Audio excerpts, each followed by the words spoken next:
bilang tagapamahala.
iyo ang Panginoon. Ang mabuting balita ng Panginoon ayon kay San Marcos.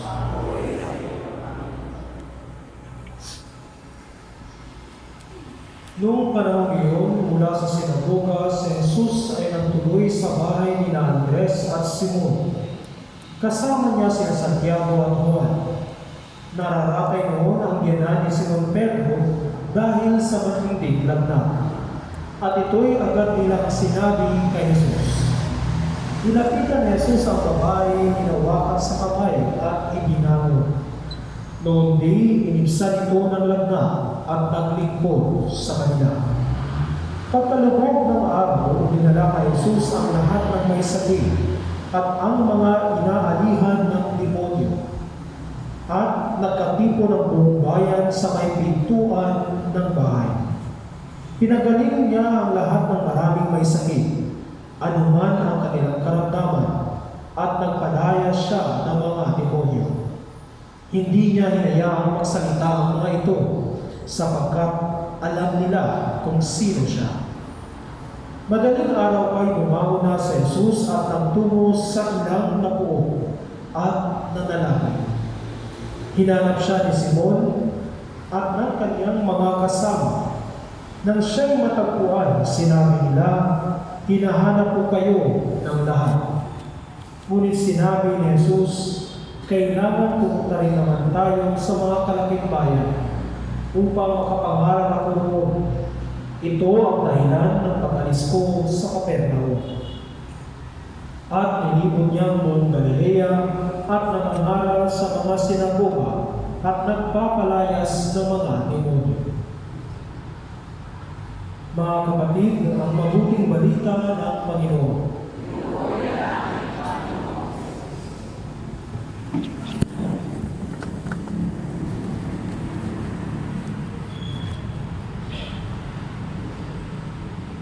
Magandang umaga sa inyo lahat. Medyo makulit din ang aking linggo ngayon. Sana hindi ulan mamaya. Asa ako ito makulit. Ang kilalang paring kompositor na Jesuita na si Father Abel Aquino ay minsan nagbahagi ng isang kwento tungkol sa mga lolo at lola sa Amerika sa isang tahanan ng mga matatanda. At silang lahat ay may sakit na alam natin, dementia. No? Kasama kayo sa mga merong kasama sa bahay na may dementia? Isa lang. Sa inyo, dali sa inyo, wala. Sabi ni Father Abel sa kanyang kwento, sa paglubog ng araw, ang ilang mga pasyente, mga lolo at lola, ay nagiging nervyoso at hindi mapakali dahil una, ang kanilang gamot ay nag-wear off na, nawawalan ng bisa ang gamot kasi nakakipsilid na Pangalawa, pagod na sila, wala ng energy, kaya pati ng kapaguran, balisan-balisa. At pangatlo, magbabago ng shift ang kanilang nurse. So ang pamilyar na mukha ng nurse during the day ay mag-iiba pagdating ng gabi. Kasi nga, iba ang nurse na naka-assign sa gabi, iba naman ang nurse na naka-shift sa umaga. At alam natin, o pamilyar tayo, na ang mga may sakit na dementia, nahihirap na silang kumilala ng mga mukha. Doon dapat palaging pamilyar ang kanilang nakikita. Pero sabi ni Father Abel, ang napakasaklap sa mga lolo at lola na ito ay ang ilan sa kanila pagdating na ng gabi at ang silid ay nag-iimpake na. Tapos maghihintay at uupo sa entrance ng Book for the Aged at yung iba naman ay maghahanap ng bus station. Bakit? Kasi nga, sabi ng mga lolo at lola ito, uuwi na sila sa kanilang tahanan. Pagkakapagsilin na, inaantay sila ng kanilang mga anak. Yung iba naman na naghihintay sa entrance ay nagbabakasakaling dumating ang kanilang mga anak at sunduin sila para iuwi. Kawawa naman. Tahanan. Ika nga sa kasabihan sa Ingles, there's no place like home. Tama? Ang ebanghelyo natin sa linggo ito, mga kapatid, ay nagsasalaysay kung paano pumunta sa Jesus sa tahanan ni San Pedro. At malamang, kung i-imagine natin, excited na excited si San Pedro dahil sa kanyang pag-uwi, kasama niya si Jesus. Diba, sikat si Jesus at nantay, dinudumog ng mga tao dahil sa kanyang kapangyarihan magpagaling. Pero, the bad news is, ang excitement ni San Pedro ay naputol dahil pagdating nila sa bahay, agad-agad sila ng may sakit na biyanan ni San Pedro. Sabi nga daw sa Diyo, kaya daw i-deny ni San Pedro si Jesus nung siya ay pinakuna dahil pinagaling daw ni San Pedro ang kanyang biyanan. Di na gets. Pero parang nag-iwan kasi pinagaling mo yung biyanan ko joke lang yun. Pero di kayo tumawa din. Pero yung nga, ang excitement sa Pedro ay naputol dahil agad-agad pagdating nila sa bahay, sa tahanan, may mga bumagsa ng mga may sakit.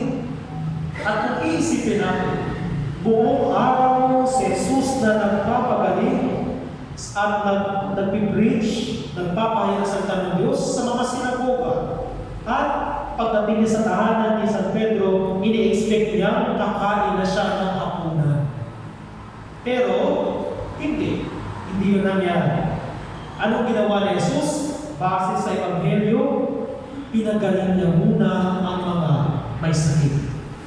Kung tutuusin, maaaring i-dismiss ni Jesus ang mga may sakit na pupunta sa tahanan ni San Pedro. Dahil katulad lang ng mga doktor ngayon, di ba? Pag naabutan ka na ng cut-off ng opisina o klinika ng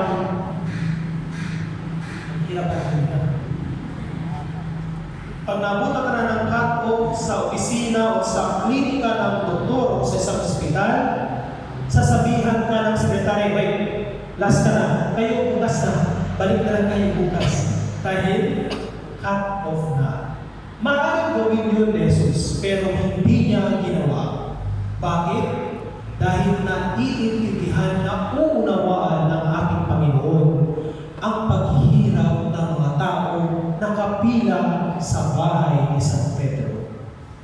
Nag-overtime si Jesus kahit gutom na siya.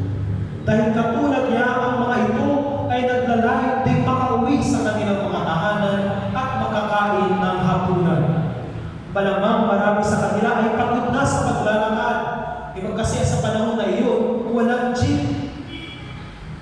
Tanging mga mayayaman lang na Romano ang may kakayanang magkaroon ng kabayo para mag-travel. Sila ay naglalakad. Malamang pagod na sila at gutom. Dahil sa pagkaintindi ni Jesus sa kanilang kalagayan at kahirapan, nag-overtime siya at pinagaling silang lahat. Isipin niyo rin, ang ilan sa mga lumapit kay Jesus sa bahay ni San Pedro ay malamang isa sa kanila, isang tatay na may sakit at dahil sa sakit, hindi na nakapagtatrabaho.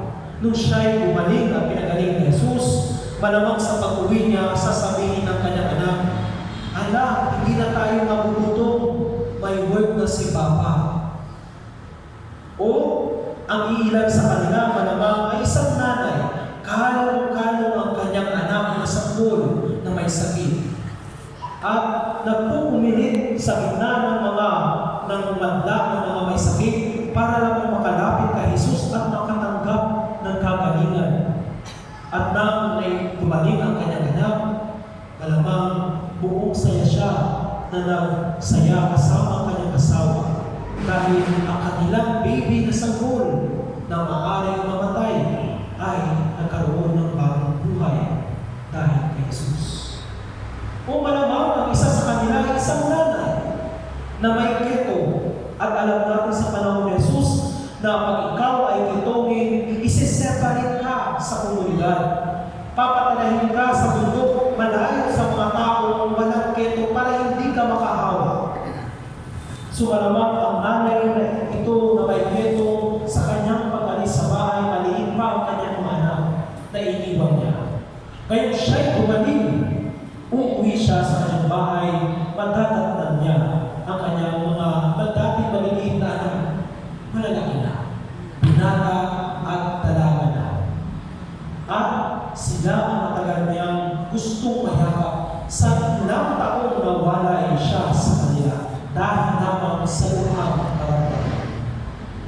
Lahat ng mga ito, mga kapatid, ang background kung bakit mas pinili ni Jesus na mag-overtime kesa sa kumain muna at magpahinga.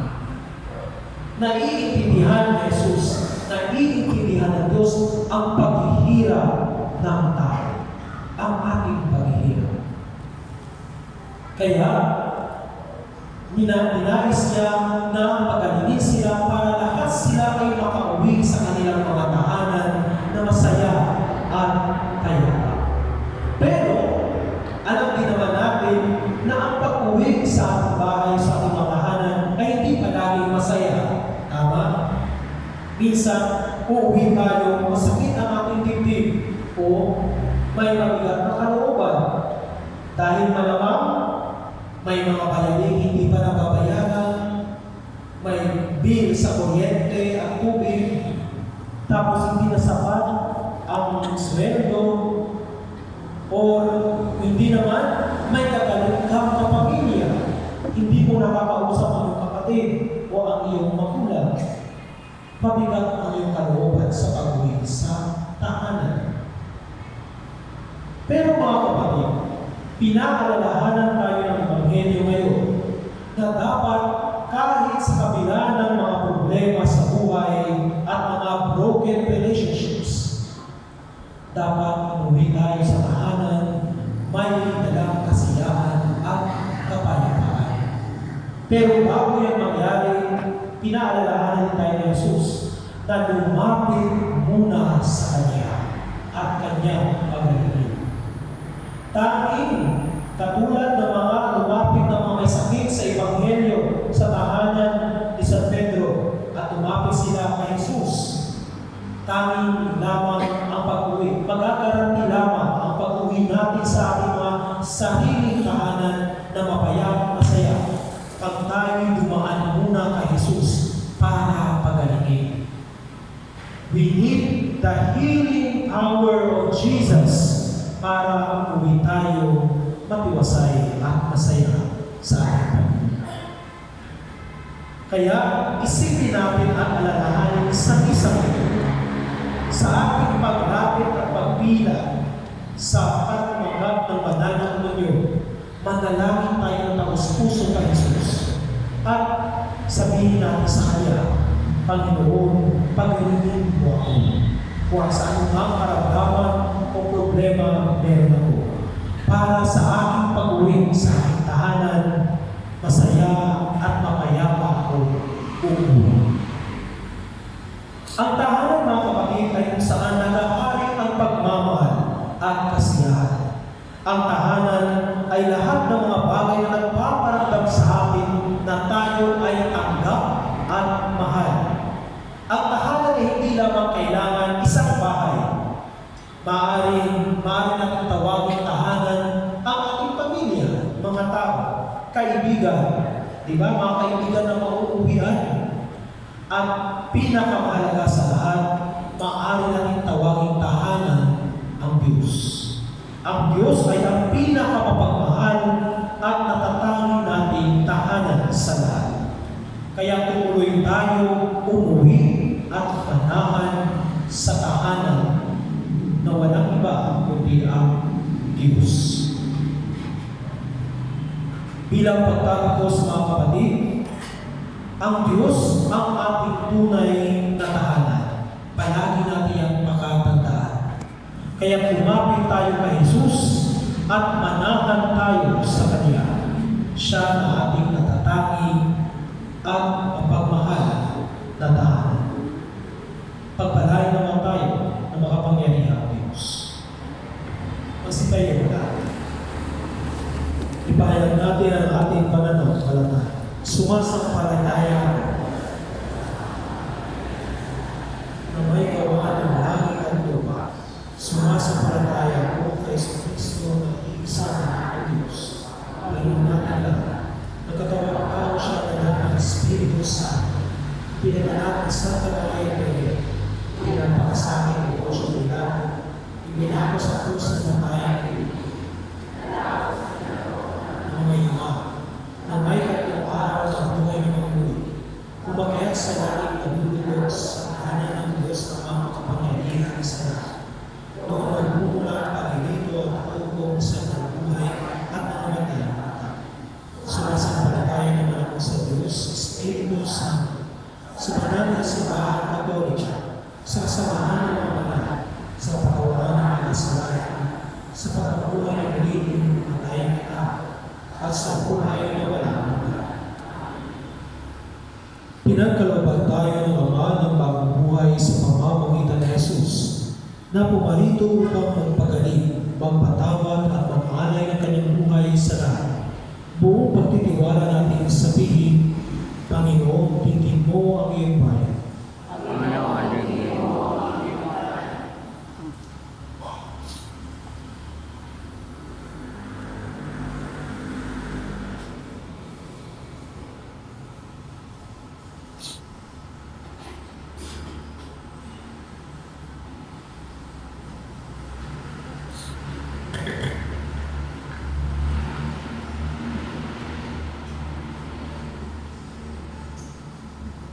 Manatiling tapat nawa ang Santo Papa, mga obispo at mga pari at mga diakono sa pagtataguyod ng Ebanghelyo at paghahatid ng paghihirong sa mga komunidad na nawasak sa mga karahasan. Manalangin tayo. Patuloy nawang pagsilbihan ng walang pagtatangi ng mga namumuno sa pamahalaan ang mga mamamayan, lalo na ang mga mahihirap, mga walang tinig at mga inaapi. Manalangin tayo. Maging tapat nawa ang mga religyoso at religyosa sa kanilang pangako na sundan ang halimbawa ni Kristo sa pamamagitan ng pakikiramay sa mga nangangailangan. Manalangin tayo. Makatagpo nawa ang lahat ng mga pumanaw ng kapayapaan sa piling ni Kristo. Manalangin tayo. Manalangin tayo para sa intensyon at pasasalamat nina Maria Virginia Pulgar, Chaudhry Pulgar, Villanueva family, Noel Custodio and family, Jojo Buana, Shirley Manyari and family. Manalangin tayo.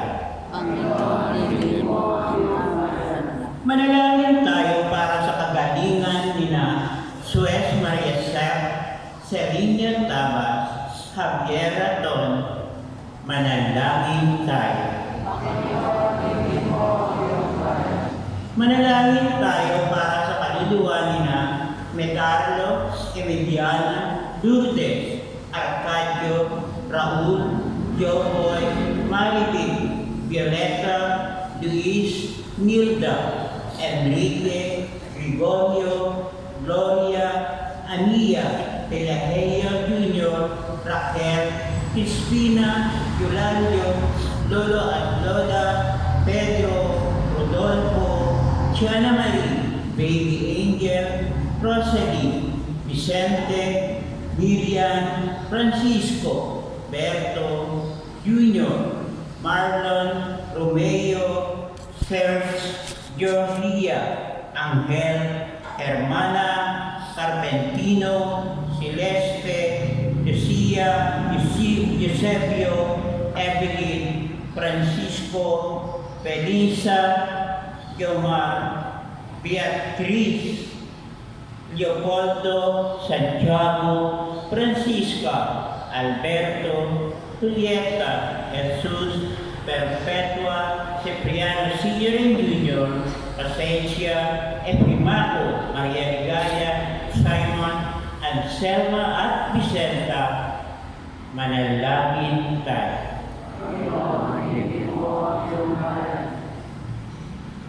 Mapagmahal na Ama, tingin mo ang iyong bayan.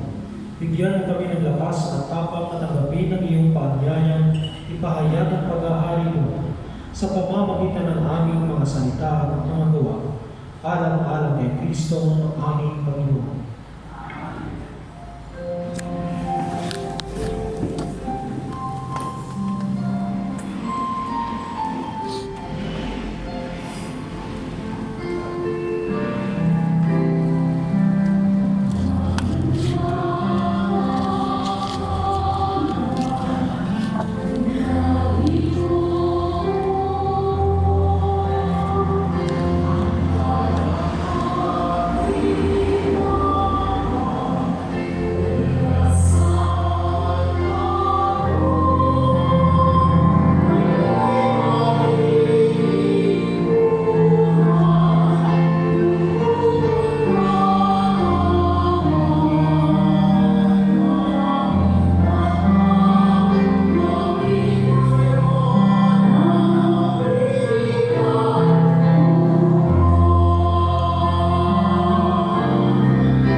Ama naming lumikha, pagkain inuming narito ay iyong ginawa, upang mapalakas kaming mga mahihina.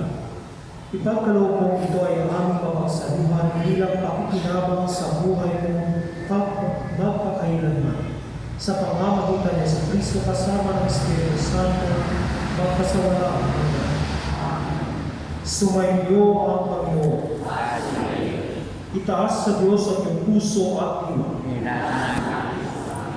Pasalamatan natin ang Panginoong ating Diyos. Ama namin na kapangyarihan, tunay ng parapat na ikaw ay aming pasalamatan. Ikaw ang naglikha sa tanan. Ikaw ang takdang magkaroon ng gabihan araw, kayo hindi natag-init at tagulan.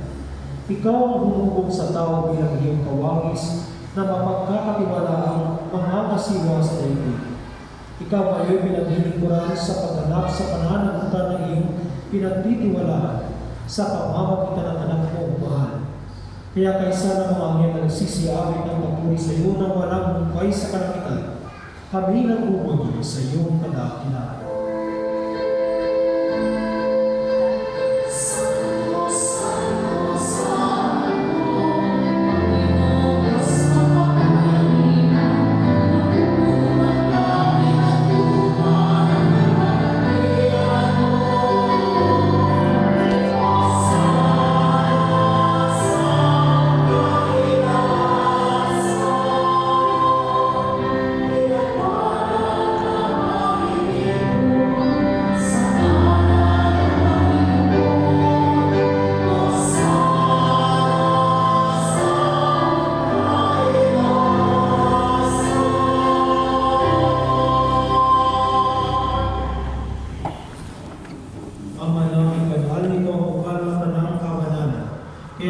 pamamagitan ng Espiritu ng iyong banal na kaloob na ito, upang para sa aming maging katawan at dugo ng aming Panginoon na Jesucristo.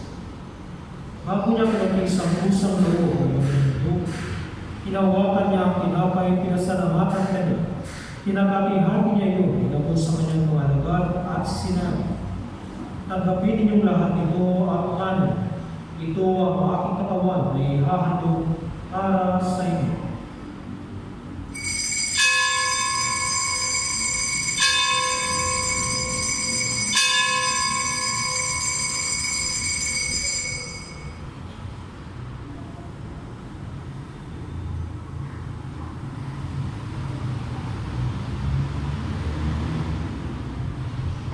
Gayon din naman, nung matapos ang hapunan, hinawakan niya ang kalis.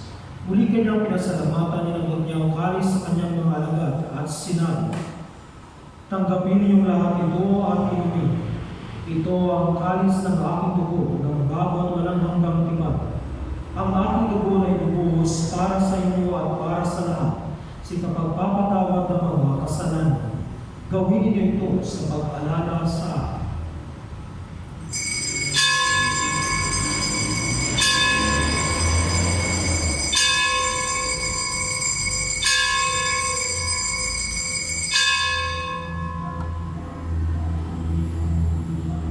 Ipagbunyay natin ang misteryo ng pananampalataya.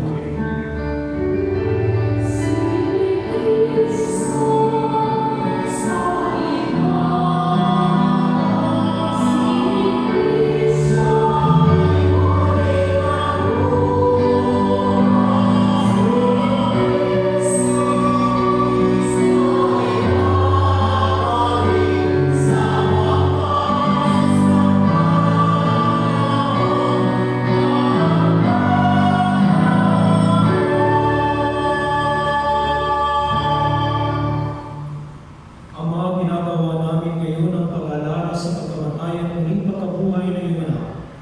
Kaya tinihalay namin sa iyo, tinapay na nagbibigay buhay at ang kalis na nagkakaloob ng kaligtasan. Kami nagpapasalamat dahil kami yung hinarapan na tumayo sa harap mo para maglingkod sa iyo. Sinasamo namin kami magsasalo-salo sa katawan at dugo ni Kristo ay mabuo sa pagkakaisa sa pamamagitan ng Espiritu Santo. Ama, lingapin mo ang iyong simbahang naghanap sa buong daigdig. Ispusin mo kami sa pag-ibig kay San Francisco na aming Papa at ni Roberto na aming Obispo at ng Tanang Kapalian.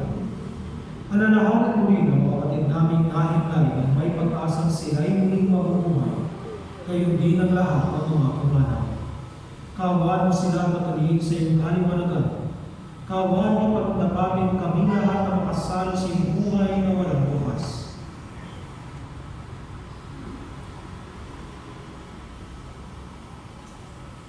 Kay Sana Mahal na Maria Maria na Ina ng Diyos, ni San Jose, kanyang banal na esposo, kay Sana mga apostol at ang lahat ng mga banal na namuhay dito sa daigdig ng kalugod sa iyo, may pagdiwang nawa namin ang pagpupuri sa karangalan sa pamamagitan ng iyong anak na aming Panginoong Jesucristo. Sa pamamagitan ni Kristo, kasama niya sa Kanya, ang lahat ng parangal at papuri sa iyo, Diyos amang makapangyarihan, kasama ng Espiritu Santo, magpasawalang hanggan.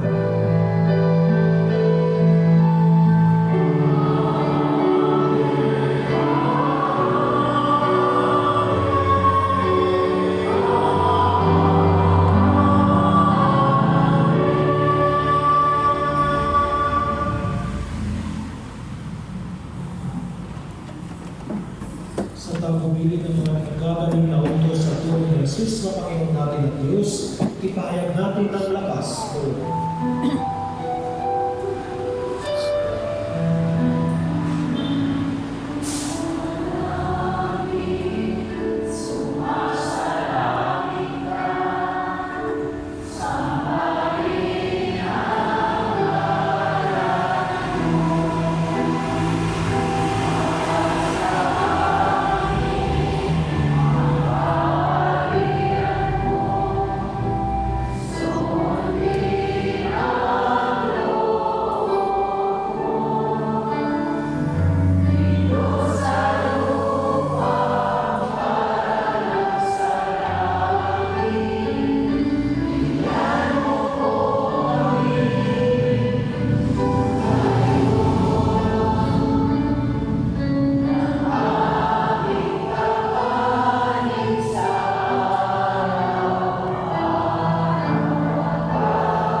Hinihiling namin kami sa lahat ng masama, pagkalooban ng kapayapaan na araw-araw, iligtas sa kasalanan, ilayo sa lahat ng kapahamakan.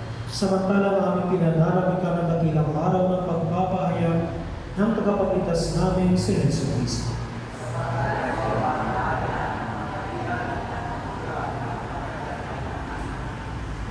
Panginoong Yesu Cristo, sinabi mo sa iyong mga apostol, kapayapaan ang iniiwan ko sa inyo. Ang aking kapayapaan ibinibigay ko sa inyo. Tuhayan mo ang aming pananampalataya at huwag ang aming pagkakasala. Pagkalooban mo kami ng kapayapaan pagkakaisa, ayon sa iyong kalooban, kasama ng Espiritu Santo, magpasawalang hanggan. Ang kapayapaan ng Panginoon ay laging sumainyo. Magbigay kayo ng kapayapaan sa isa't isa.